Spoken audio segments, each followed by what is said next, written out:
I've been Sarah's right hand for nearly a decade, putting in the hours and staying true. Just when I was on the brink of snagging the vice president spot, she decided to bring in her first love to take my place. She claimed he had a superior education and was more capable than me. Staring at the woman I'd adored for 10 years, I was left speechless. Walking into the office, everyone flashed me bright smiles. "Congrats, Law! Congrats!" They cheered. "From now on, you're Vice President Law. The one who's been waiting for a decade has finally made it. Vice President Law, you'll be looking after us from here on out. Vice President Law, you gotta treat us to dinner tonight to celebrate. We're all working under you now." I glanced at my colleagues' grinning faces and returned a smile, saying, "It's not set in stone yet. Too soon to talk about that." "Oh, come on. It's already a done deal. Just a formality." "Vice President Law, you're too humble." I waved off their comments with a grin and headed to the conference room. My teammates weren't just buttering me up. I had been with Horizon Corp for 10 years, ever since Sarah started the company during her second year of college. Even though my title was secretary, I handled proposals, negotiations, company strategies, and took care of her day-to-day needs. You could say without me, Horizon Corp wouldn't exist, and Sarah wouldn't be where she is today. The vice president role was something I truly earned. Keeping my excitement in check, I entered the conference room. The senior execs were already seated, but the vibe inside was totally different from the outside. The room was unnervingly quiet, and as I stepped in, I noticed the hidden frustration and pity on the faces of colleagues I'd worked with for years. I paused and glanced at Sarah, who was at the head of the table. Her delicate fingers were intertwined on the table, and beside her sat a handsome guy in a sharp suit. They were sitting so close, their body language intimate. In that moment, my heart felt like it was dipped in ice water, but I still held on to a flicker of hope and asked quietly, "Sarah, who's this?" Sarah dodged my gaze and replied lightly, "This is Jake, our company's new vice president. Soon you'll take him to HR to wrap up the paperwork. As for his office space, let's put him next to mine." I stood there, feeling slapped in front of everyone, and the world spun around me. The department manager couldn't hold back anymore and slammed the table as he stood up. "Sarah, what's the deal? Didn't we agree that the vice president position was going to Mike?" "Exactly." The HR manager frowned. "We all know how much Mike has contributed over the years.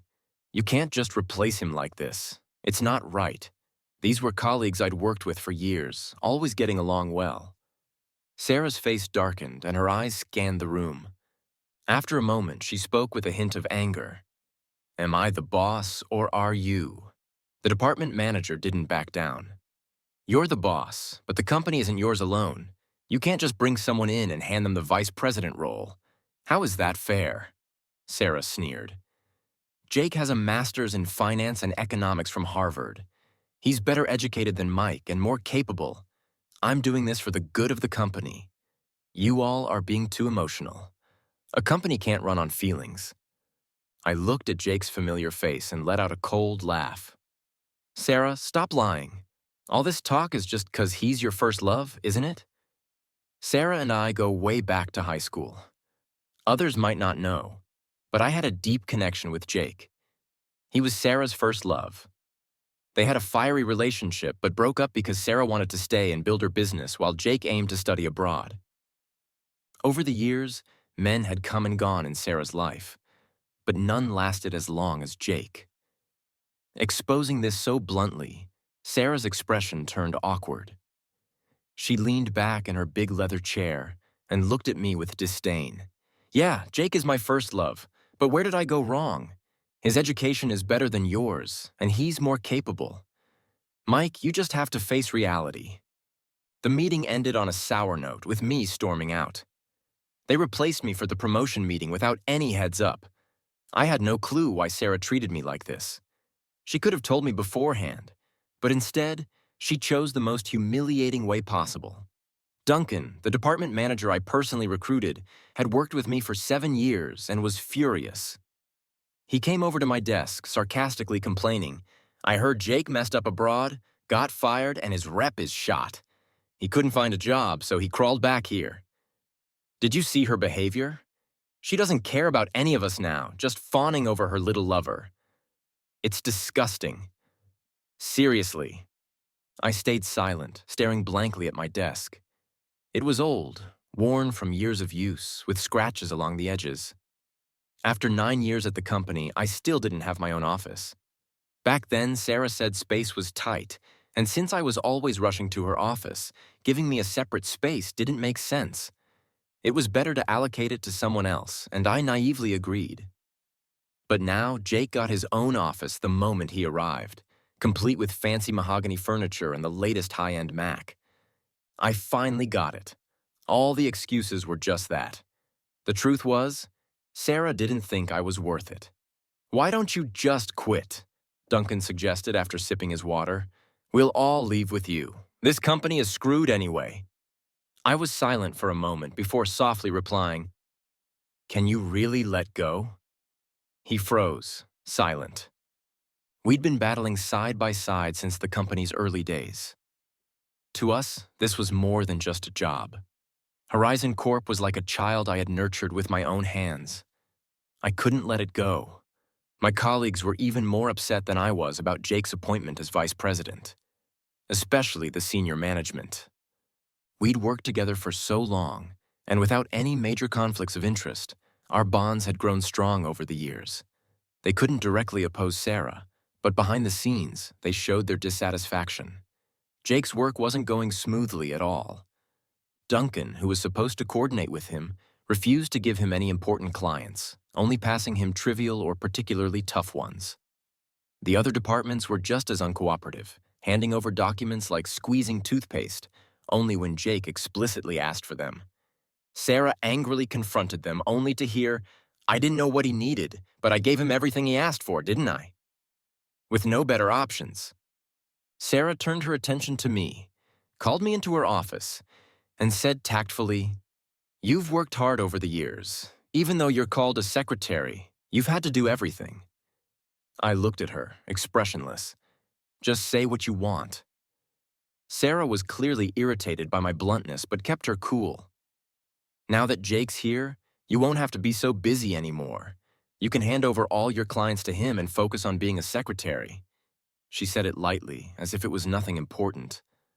I couldn't believe it. "What did you just say?" "The clients I handled were long-term ones I worked hard for years to secure." She knew exactly the sacrifices I made to win them over.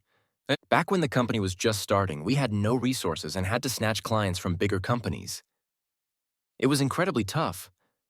I still remember when we had just graduated, and a middle-aged, pot-bellied client took us to a karaoke bar, pointing at a row of drinks and flashing a yellow-toothed grin at Sarah. "If you drink a glass, I'll sign $1 million contract." "Don't say I'm not generous. This drink's worth it." Right. Sarah, proud as ever, couldn't stand the insult and angrily dragged me away. But I knew that if we didn't land this deal, our company's cash flow would collapse. All our hard work would go to waste. I gave her a reassuring smile, sat down, and faced the client. "Bro, she can't hold her liquor, but I'll drink with you." I still remember the burning taste of that whiskey, its caramel color igniting a fiery heat inside me as it went down to my stomach. I couldn't handle alcohol, but I downed 8 glasses that night. I ended up in the bathroom, vomiting so violently it felt like my insides were tearing apart, my face streaked with tears. But I still clung to that client, making him sign the contract on the spot. Impressed by my persistence, he gave me a thumbs up. "Bro, you're tough. I've never seen anything like it." Right then and there, he signed a $10 million deal with Horizon Corp. After he signed the last word, I passed out and ended up in the hospital that night. They pumped my stomach, and I spent the whole night on the brink of death. When I opened my eyes at dawn, Sarah was sitting by my bedside, her eyes red from crying. I gave her a weak smile. "Why are you crying?" "Our baby is safe now. Back then, she used to call Horizon Corp our baby. I used to feel embarrassed, but secretly, I was happy every time she used that term. It made me feel like we shared something special. I loved Sarah, and I knew she knew that too.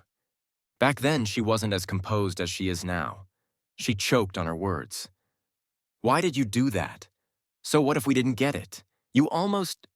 She couldn't finish. Her head dropped, her body trembling, and she whimpered, "Don't scare me like that ever again."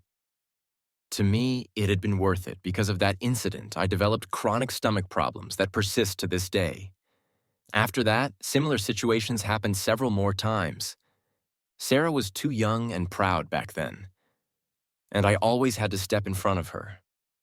I loved her, and I was willing to do whatever it took to protect her and our company. I was so foolish back then, thinking it was a blessing to suffer for her.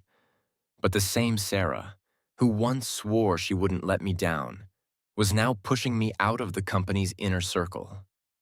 My voice trembled. "Sarah, you know how much I've sacrificed for this company.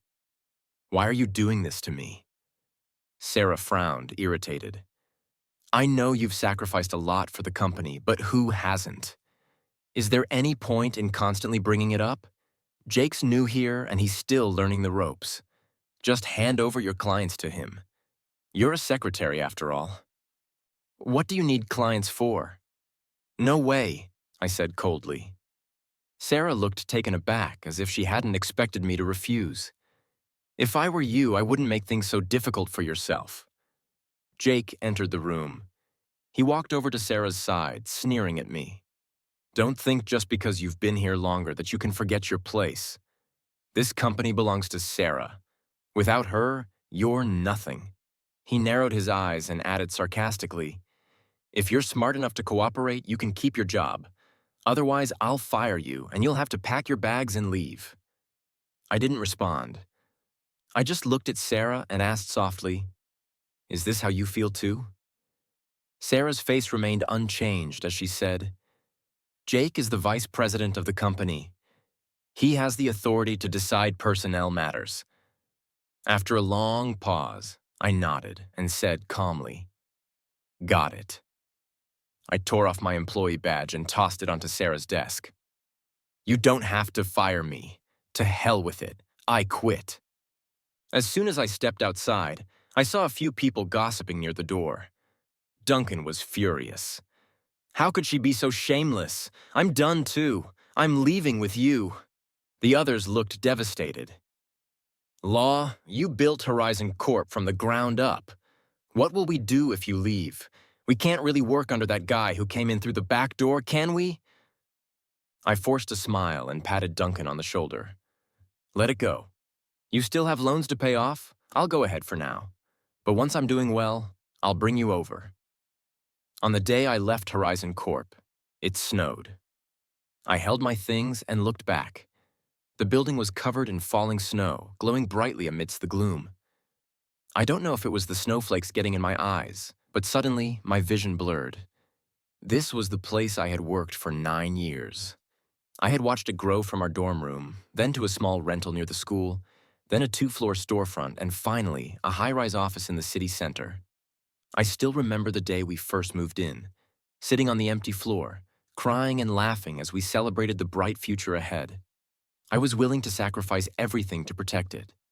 But now, in just a few short years, I had to say goodbye.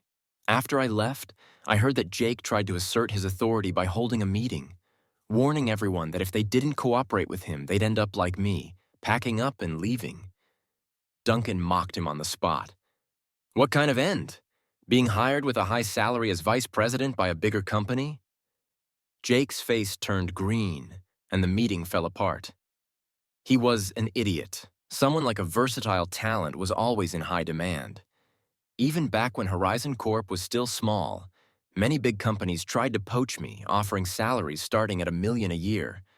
But I turned them all down, putting my heart and soul into Sarah and Horizon Corp, working for mere thousands a month, yet finding contentment in her presence. But now, I didn't need to hold back anymore. The day after I resigned, I called Victoria, the CEO of Horizon Corp's biggest rival, Global Group. "I heard you're short on people. Think I'm up for the job?"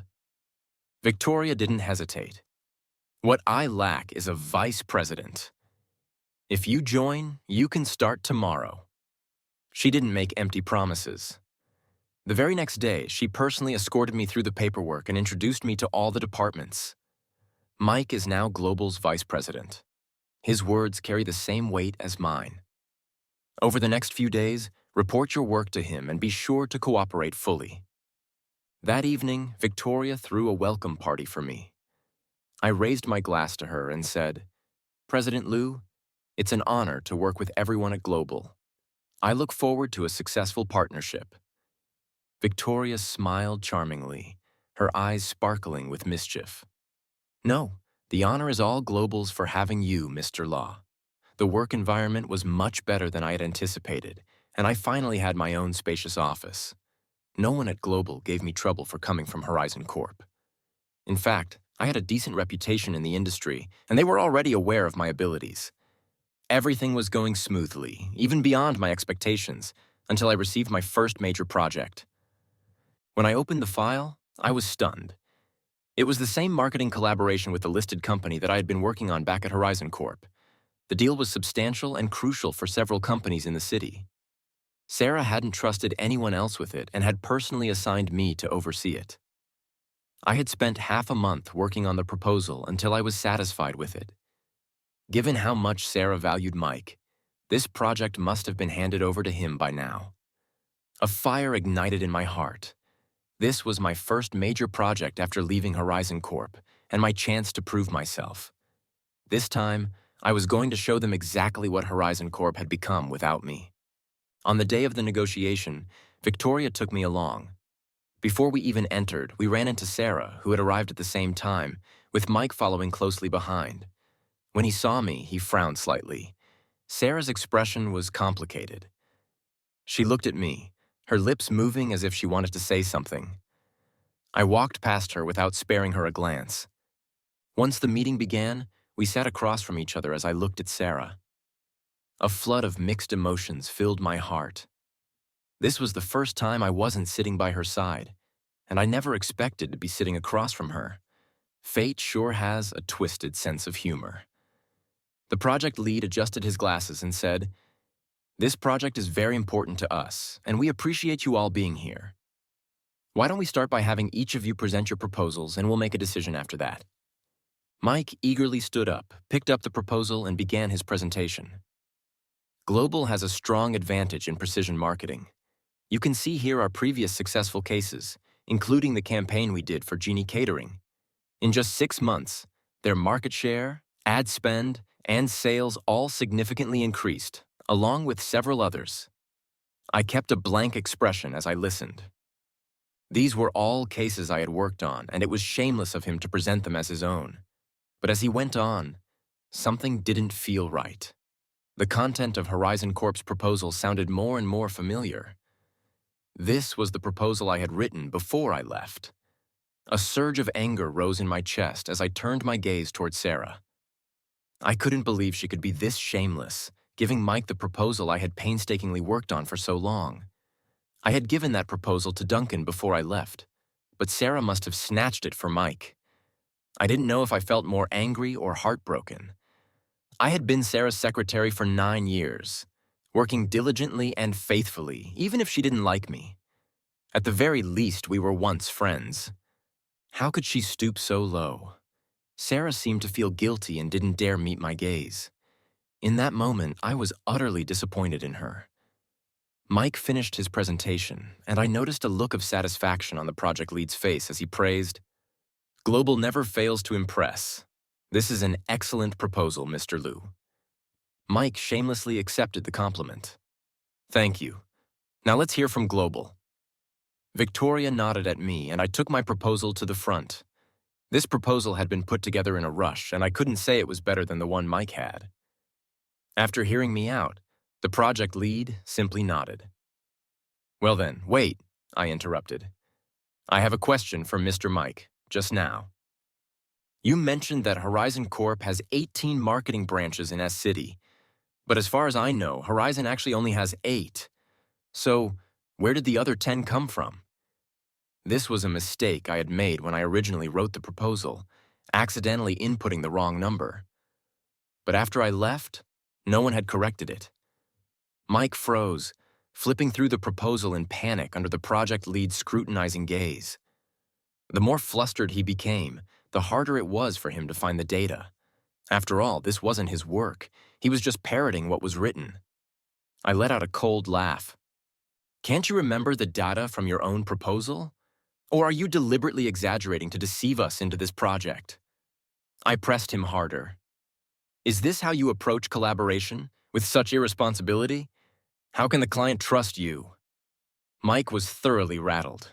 He gritted his teeth and glared at me. It's you. You did this on purpose. I shrugged and replied innocently. This is Horizon Corp's proposal. What does it have to do with me? The project lead frowned. Falsifying data is a serious issue in the business world. He spoke sternly. Mr. Liu, what's exactly going on here? Mike stammered, unable to explain. Sarah quickly tried to smooth things over. Sorry, Mr. Jiang. It was a mistake made by our intern. The correct number is 8. Our reputation at Horizon Corp has always been reliable. Please take a look at our previous case studies. Before she could finish, I interrupted coldly. All those previous cases were done by me. What do they have to do with you? Ginny Foods, Tea Products, Aurora Women's Wear? Every single one of those marketing campaigns was designed by me, Edward. How dare you claim them as your own? Victoria smiled at the perfect moment and added, Mr. Zhang, I forgot to mention our company's vice president, Mr. Edward, was previously employed by Horizon Corp. All of the successful campaigns you've seen were his handiwork. If you choose to work with Global, Mr. Law will personally oversee the marketing for this project. As we left the building, Sarah's face was as dark as coal. The project lead directly rejected Horizon Corp's proposal and signed with us. We are extremely disappointed with Horizon Corp. Mr. Zhang didn't mince words, coldly stating, You've been too irresponsible. You don't even know how many branches you have. We won't be considering any future collaborations with Horizon Corp. This project would determine which company could dominate the S-City market, and it was crucial for both companies. Sarah had put a lot of effort into this project, and the failure would hit her hard. When we left, she looked at me, her tone filled with reproach. Mike, you didn't hold back at all. I raised an eyebrow. Business is war. Surely President Jean isn't still thinking about showing mercy. She clenched her fists and frowned at me. So, a vice president position was enough for you to sell out our relationship. You're really pragmatic. I stared at Sarah, realizing that she was genuinely upset and thought I had done something wrong. I found it incredibly absurd.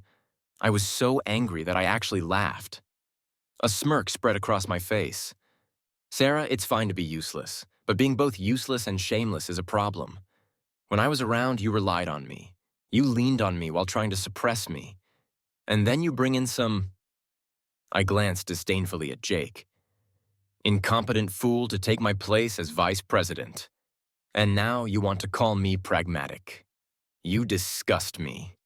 I wiped the smile off my face and enunciated each word slowly. Sarah's face turned pale. She opened her mouth but couldn't say anything. She looked at me in disbelief, as if she couldn't comprehend how the man who had always stood by her side could suddenly turn against her. I didn't look back at her again and walked away. From the day she let Jake push me out of Horizon Corp, my last shred of feeling for her had been completely wiped away.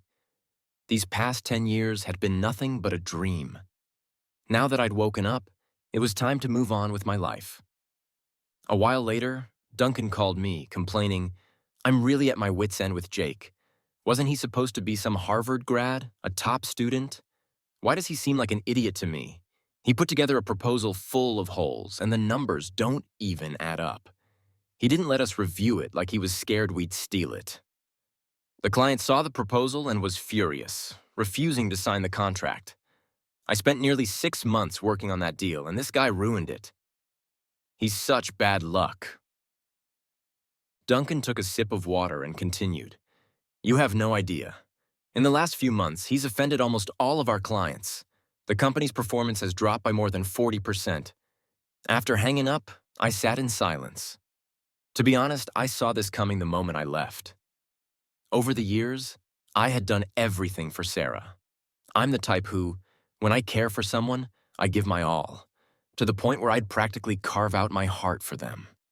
I gave everything I had, but now I finally understood that things that come too easily are never cherished. I had protected Sarah too well. For years, all the projects she handled were ones I carefully prepared and perfected. Her success had always been backed by my support. Without me, she was nothing.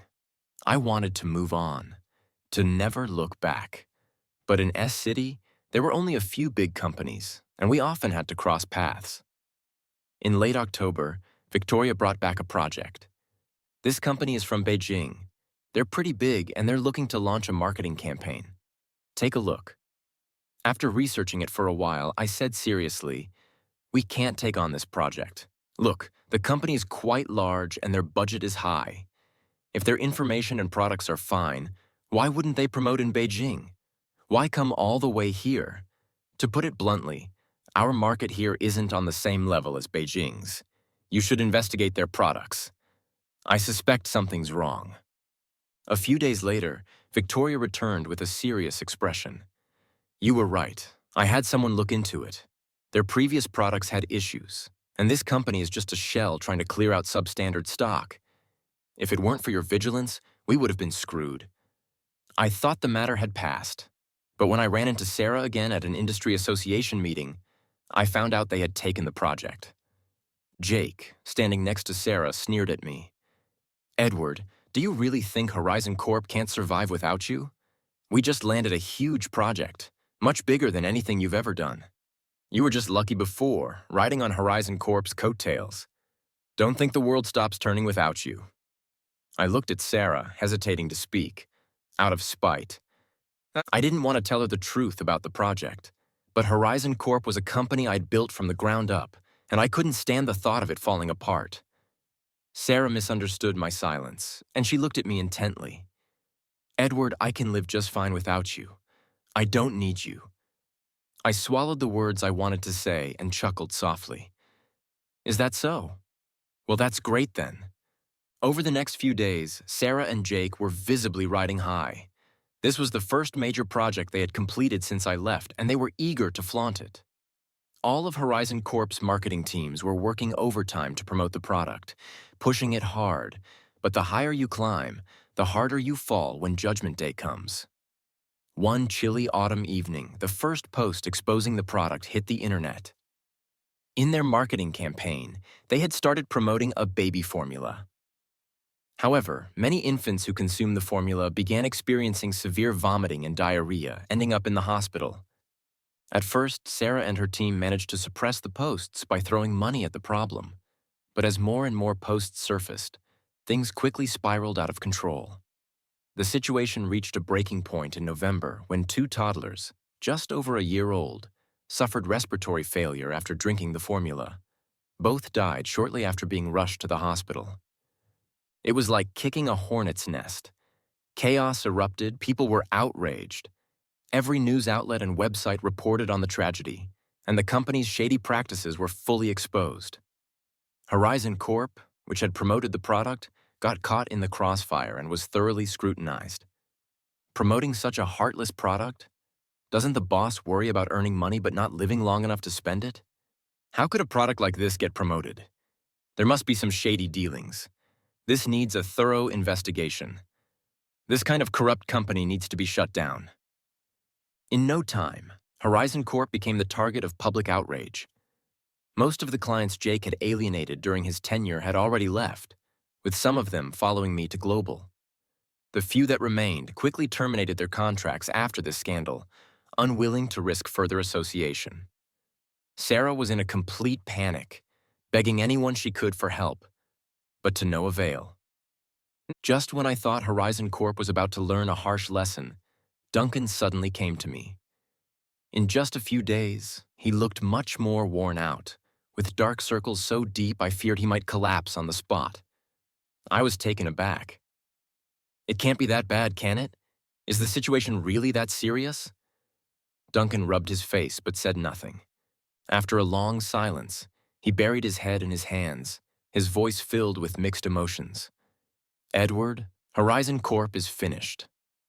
I frowned. Once the storm passes, it should be fine. The main blame falls on the production company. Duncan let out a bitter laugh. It's not just this. You don't know. Horizon Corp's been a mess these past few days. After the incident, that idiot Jake, in his desperation, went to an old acquaintance for advice. The guy asked him to bring out the company's files so they could better diagnose the problem. Isn't that leaking trade secrets? I was shocked. Exactly. Duncan sighed, rubbing his forehead in exhaustion. Jake was too dumb to realize. He actually handed over the files. Turns out, the guy wasn't trying to help. He was trying to take us down. Now all of Horizon Corp's proposals have been leaked, including the ones we were working on for clients. We're being sued, and there's not nearly enough money in the accounts to cover the damages. This time, Horizon Corp might really be done for. We spent years building it up, and it's about to collapse so quickly. I said nothing. Honestly, I didn't know what to say. I had poured nearly 10 years of my life into Horizon Corp.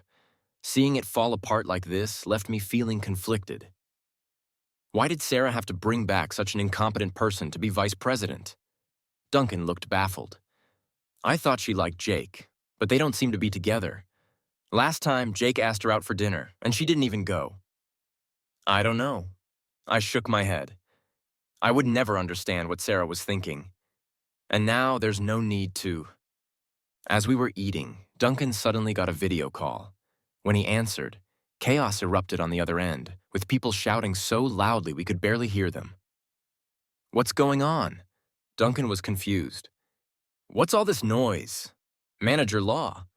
The new intern sounded like they were about to cry. The police came to take Vice President Jake. They said he leaked trade secrets and is being sued. The whole company's in chaos. Please come back. I looked at the screen, seeing Horizon Corp's office packed with angry clients, some of whom I recognized.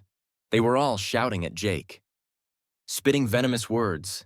We entrusted you with our product details for marketing under a confidentiality agreement. And now this. What's the meaning of this? Yeah, us too. You promised that there would be no leaks. Where's Secretary Law? Nothing like this ever happened when Law was here. The moment you showed up, our product details were leaked everywhere. What's wrong with you people at Horizon Corp? Jake's face was ashen, panicking. He stammered.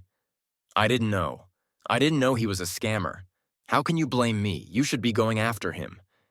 He kept repeating those same two sentences like a broken record, but the clients were quickly losing patience.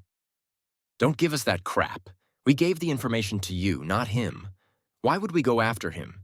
You can explain it to the police. Let's see how well that excuse holds up. With that, the clients started dragging him away. Jake. Terrified, he reached out to Sarah. Sarah, save me. I did all of this for you, for the company. Buff, the HR manager sneered. Shameless. You've nearly run this company into the ground, and now you want us to save you. Our small temple can't handle a god like you. Get lost already.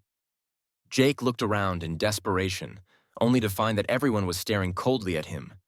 The once thriving company was now in shambles, and everyone was on the verge of losing their jobs.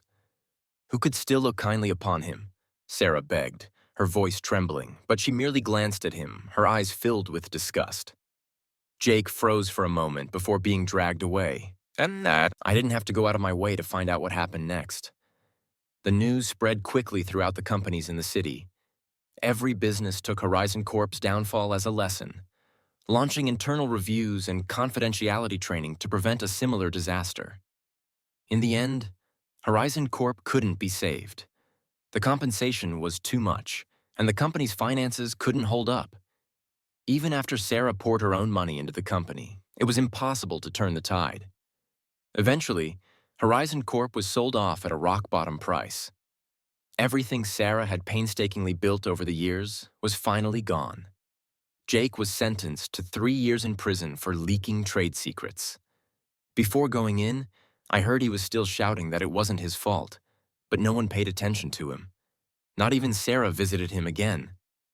I took a day off from work, unsure of what I was doing, and just wandered down the streets aimlessly, Before I realized it, I found myself standing in front of Horizon Corp's now dark and empty building. The sign had been removed, leaving the facade bare. The lights were still on inside, but it felt hollow without the Horizon Corp logo. I didn't even know how, but I had ended up here again. It was a cold, gray winter evening. The wind howled, biting into my skin, and the sky loomed dark and heavy above. It was the same kind of weather as the day I left Horizon Corp, but now there were no bright lights to greet me. I stood at the edge of the street, hands in my pockets, staring at the building until my eyes began to ache. From the age of 20 to 29, I had poured my entire youth into this company. I watched it grow from a joke shared among a few college students into a billion-dollar enterprise. It had once been my dream, something I believed in, something I was willing to dedicate my entire life to. I never thought I would witness its collapse so soon. I blew warm air onto my freezing hands and ducked into a small wonton shop nearby. The shop was tiny and tucked away in a quiet corner of the street. Few knew about it, and most of the customers were regulars. The owner recognized me and wiped down a table, greeting me with a warm smile. "Long time no see. You've been busy with work lately?" I opened my mouth to reply, but only managed, "Yeah, really busy. Still want the mild spice?" I nodded and sat down at one of the greasy, worn tables. No matter how much they tried to clean, they could never seem to get the table spotless. But the food here was always fantastic. In the early years, when Sarah and I were just starting out and money was tight, we used to come here. We'd order a few skewers and share a couple of beers. She couldn't hold her liquor, and after one bottle, her face would turn red and she'd start talking nonsense.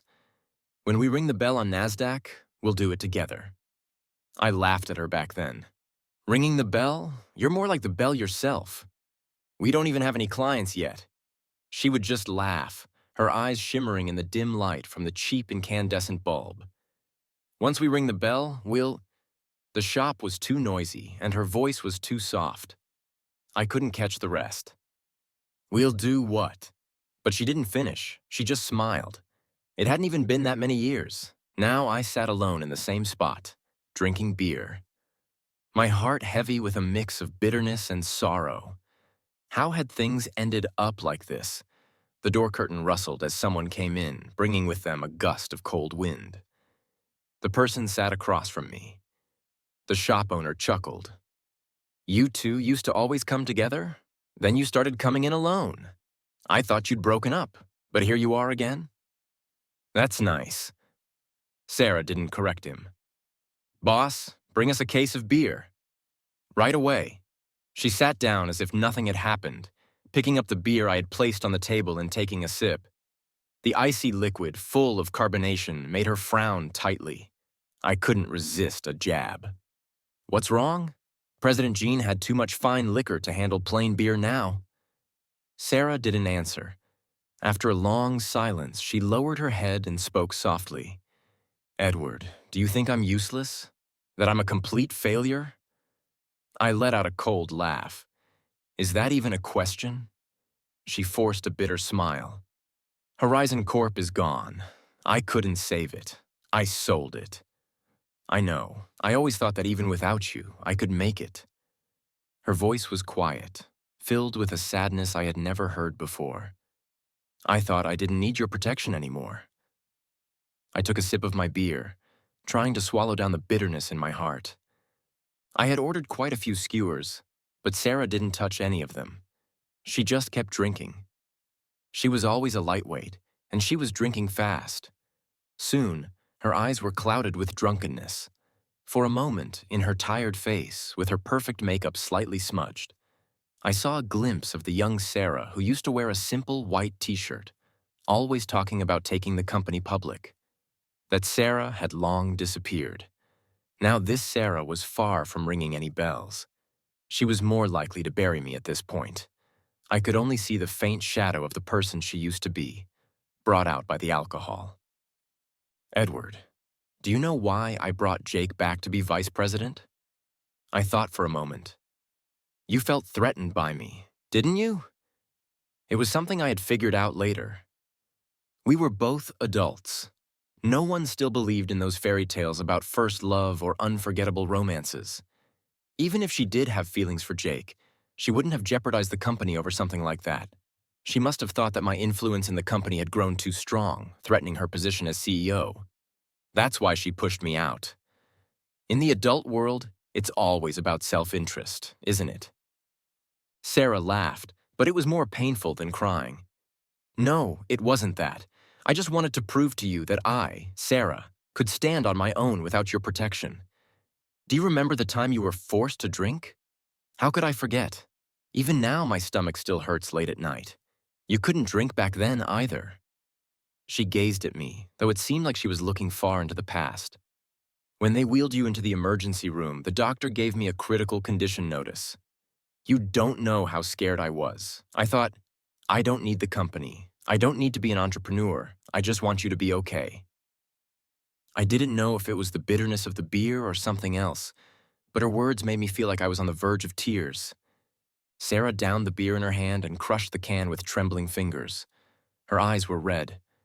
Back then, I felt so useless and needing you to protect me like that. I lowered my voice. I did it willingly. I liked you back then. I just wanted you to be okay. I couldn't stand seeing you suffer. And do you think I could stand it? She suddenly retorted. All these years, I never responded to you. Not because I didn't like you, but because... She lowered her head, her voice laced with pain. I didn't feel worthy. I didn't think I had the ability to stand by your side. How could I say I loved you? I kept pushing myself, thinking that one day I'd be able to lighten your load, to help you. She choked up, her voice breaking. I just didn't want you to have to shield me anymore. She was almost 30 now, wearing an expensive Chanel suit, yet sitting in a roadside food stall, sobbing uncontrollably. I took another sip of beer, feeling the cold liquid spread warmth through my stomach. After a while, I spoke. Don't make it sound so noble. You might have had a bit of that in mind, but wasn't your ambition the real driving force? Sarah, I know you too well. You're too proud of a woman. You couldn't stand being outshone by me, always standing in my shadow. That's why you pushed me out. Even if it wasn't Jake, it would have been someone else. There was no place for me in Horizon Corp anymore. Sarah fell silent, not saying another word. I finished my last bottle of beer and stood up.